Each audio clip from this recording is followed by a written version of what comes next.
I'm Dr. Mark Pearson, consultant psychiatrist in psychotherapy. We've talked a bit about the types of therapy you can do on your own, but I'd like to talk to you today about something which you could embark on with a friend or a group of friends, which doesn't require an expert, but which may in fact be so similar to what you can gain from psychotherapy that it's worth trying first. There's a saying that all you can do in psychotherapy, particularly psychodynamic therapy, is to tell somebody what it's like to be in a relationship with them. Now, in technical terms, we call this the countertransference. It's how somebody reacts to somebody else, and particularly how they react to them when somebody's bringing forward thoughts and feelings and ways of relating around topics which are difficult and anxiety-provoking for them.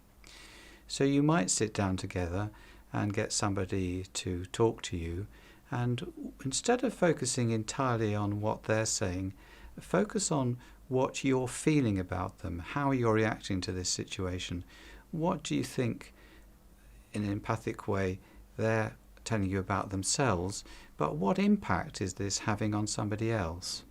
And it can be very helpful for the person to know what it's like for somebody to hear their story and what bits they're particularly moved about, when they feel somebody's avoiding something, or even when they feel somebody's in a repetitive way elaborating something without really getting anywhere.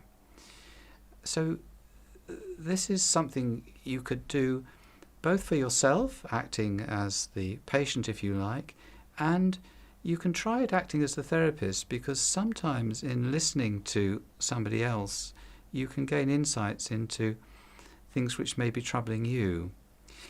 I've been quite a fan for a while of group therapy for this reason.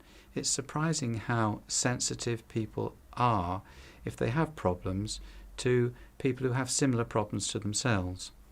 It's perhaps best known in groups like Alcoholics Anonymous, where people who have a drink problem can predict and identify triggers which are going to lead other people back into that habit.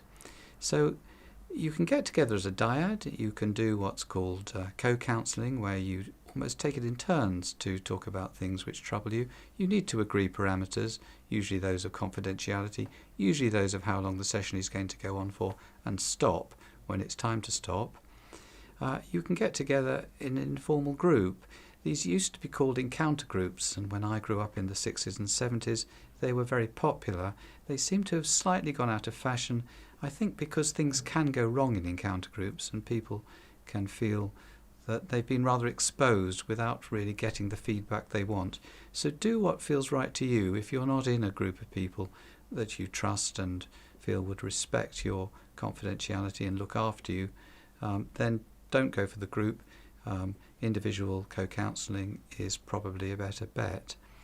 But I think there's quite a lot to be said for trying these things.